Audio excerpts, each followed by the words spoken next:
The CFA Institute announced this morning that the pass rate for the May 2021 Level 1 examinations was 25%, the lowest pass rate we've ever seen on any CFA exam in history. Right away, let me just say that this seems pretty crazy.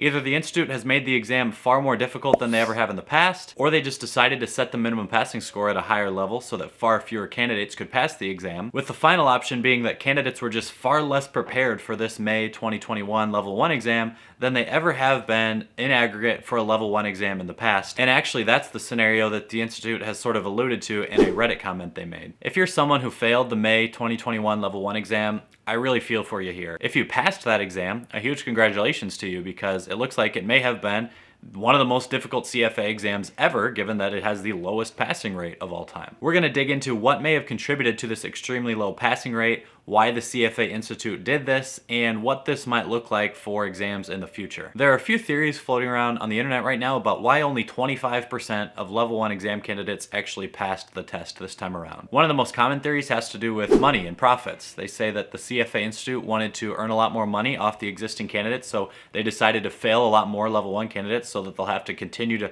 register and take the exams in the future to try to become a charter holder, and they can earn more profits from that. Personally, I don't think there's a ton of merit to that argument.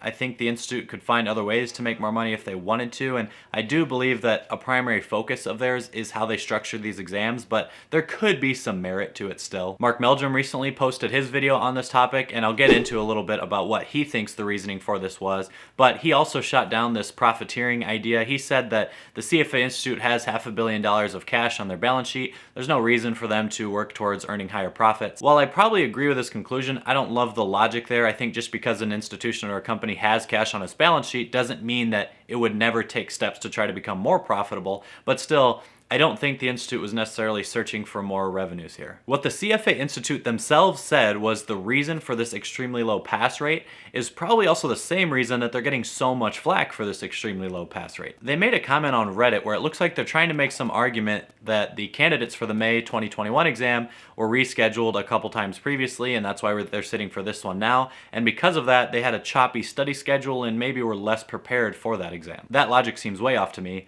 I've made videos in the past about how I think these delayed exams because of the pandemic have increased the preparation of the average candidate. So just because some candidates' schedules were choppy is not enough reason, in my opinion, for the pass rate to go from 45%, which it historically is somewhere around for the Level 1 exams, to 25%. Almost only half of as many candidates pass this exam as they do historically, so I really can't believe that a choppy schedule would have contributed to like 50% average lower performance across the board, especially considering the fact that I think extending the study time period for any candidate is going to improve their preparation for that test. Sure, there are going to be some people who didn't take it as seriously, but I don't think that's the trend in aggregate. One easy way to test the Institute's claim in that Reddit comment is just to look at the pass rates for the upcoming exam for which the candidate sitting for did not have a choppy study schedule, and if those pass rates aren't back to the normal around 45%-ish and actually are lower, closer to the current 25%-ish, then that logic's totally out the window, because this body of candidates who had a clean study schedule did just as poorly. And unless we get far more communication from the Institute about why the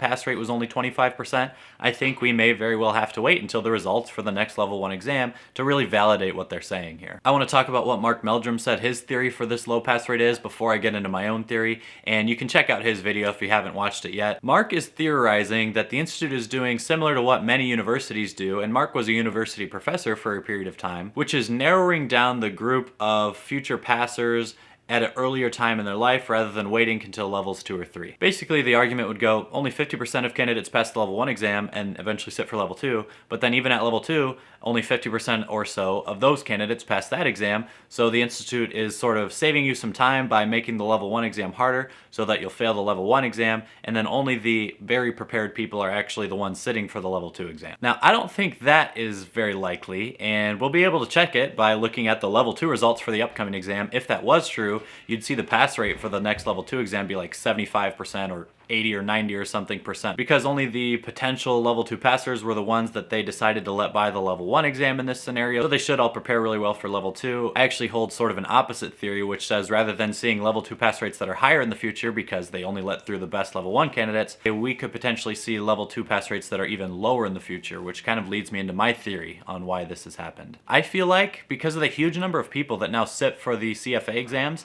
And with a 12 or 10% total program pass rate, the relatively larger number of people who are now becoming CFA charter holders, the Institute has started to feel like it could be getting a little crowded. This is totally a theory or a hypothesis, and I don't have any facts to back this one up yet, but I have made the argument in the past that maybe with the computer-based testing system, the CFA exams would become too accessible and make it too easy to become a charter holder in the future, and so there would just be too many, and it would kind of water down the value. So I'm biased because, again, I've talked about this already, but I believe the Institute may have started to see a little bit of what I was seeing there, but they just took it way too far. If my theory is right, and they purposefully only let 25% of people pass the level 1 exam, then you will also see a much lower pass rate for the level 2 and level 3 exams. And that is kind of the opposite of what Mark Meldrum was thinking. And I don't necessarily want to be right here, because the implications of that would mean a total program pass rate of, instead of like 12, 15%, somewhere more like 2, 3, 4%. And that 2 or 3 or 4% assume that levels 2 and 3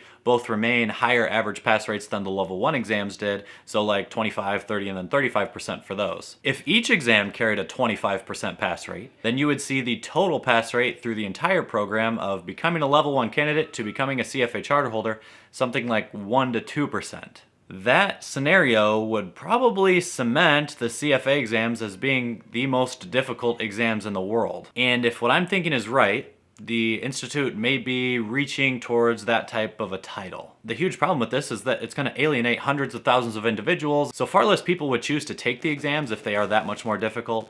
And since they would be more difficult in this scenario, even far less people would become charter holders.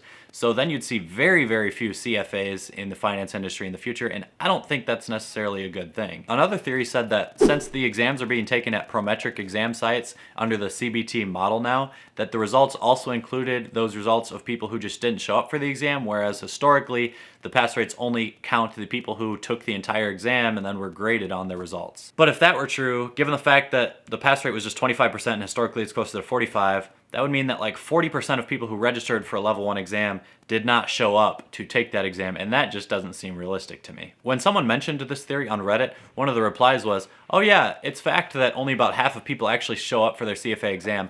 I don't buy that, I don't believe it, I have no idea where they're getting that statistic from, but I just want to put the idea out there because if that was in fact somehow true, and they were also including now the scores of people who didn't show up for the exam, then you could argue that the exam was of the same difficulty and the same quality candidates actually got by. It's just that they also included numbers on all those who didn't take it. Again, it doesn't seem likely to me, but I wanted to make that point known for this video. There are so many accounts of candidates out there right now saying, I scored over 70% in 8 of the 10 categories, and I scored somewhere between 50 and 70% in only 2 of the 10 categories. So my average score in the exam was probably somewhere around 72%, and I still got a fail. Again, let me say that I totally feel for you here.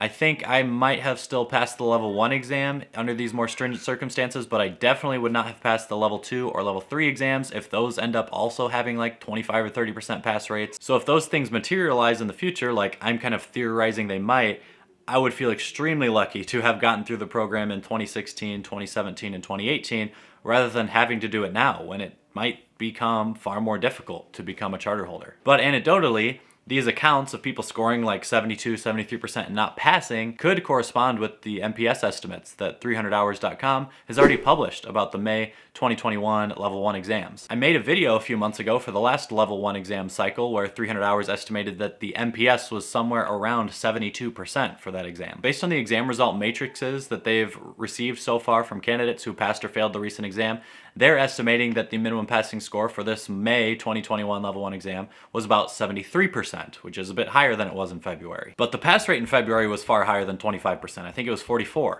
So that would also mean that the Institute set a higher MPS and they made the questions on the exam far more difficult. That is assuming you don't buy into the logic that the Institute commented in Reddit saying that, well, on average, candidates were just less prepared because they had a choppy study schedule, which I don't. If you're like me and you think that they did bump up the MPS a little bit higher than February and much higher than it was like 2-3 years ago, and you think they asked more difficult questions on that exam while still carrying a higher MPS, then logically it would follow that you also agree that they are trying to now get the pass rate down to lower lower numbers. This is what I think, and this is what Mark thinks. We think it for different reasons, but the reality in that scenario would be, yeah, that they made this exam much more difficult to pass. An important conversation that would follow from this then is, what will the level 2 and level 3 minimum passing scores and pass rates look like? Level 2 results get posted in a week, level 3 results get posted in 2 weeks. And if you're watching this and you were a candidate for one of those exams, I'm wishing you the best of luck. Try not to worry, or worry as little as you can over the next, 7 to 14 days before those results are posted. But in the interest of full disclosure, I want to share my opinion on this. I believe, because of the same reasons I said that they made the level 1 exam more difficult, they probably will have made the level 2 and level 3 exams more difficult. If you were in Mark Meldrum's camp though, then you should be happy, because that could potentially mean that the level 2 and level 3 pass rates would be higher than they have been historically. Again, this is all theory. I have no concrete evidence for these things, but if they do make the level 2 exam pass rate lower than it historically is, much like they just did with the level 1 pass rate, and they make the level 3 exam pass rate lower than it historically has been, much like they just did with level 1, then it's going to be much more difficult to become a charter holder, and I think there are going to be far more people getting that I sincerely regret to inform you email this time around than ever has been in the past. In one sense, this whole deal will make the program a far greater achievement for you if you are able to pass all 3 levels and become a charter holder in the future, because it is relatively much more hard to do that than it may have been previously, potentially. In another sense, and this is where most of the backlash is coming from, the Institute is not being transparent about what it takes to become a charter holder. They are really wishy-washy in deciding who gets to and who doesn't pass in any given year, and it could really kind of start to muddy the name of the CFA Institute and the exams they administer if this rapidly fluctuating difficulty or minimum passing score or overall pass rate continues into the future. So, geez, I don't exactly know what to make of this quite yet. I am going to be following this case really closely. I'm super curious to see what direction the Institute is heading in. It definitely does not seem like what they said it was, which was just unprepared candidates, and it definitely does seem like a purposeful shift in a certain direction. They're just not really telling us what that strategy might be, and only future exam results will give us insight into what direction they want that pass rate to sort of go. So we're going to have to hang in there and wait and see what transpires. It's especially more difficult if you're a candidate or someone who just took like your final level 2 or level 3 exams to see what kind of result you get. Best of luck to everyone out there. Please don't forget to like and comment and subscribe and all that, and I will be giving other updates on this same topic. As always, thanks for watching.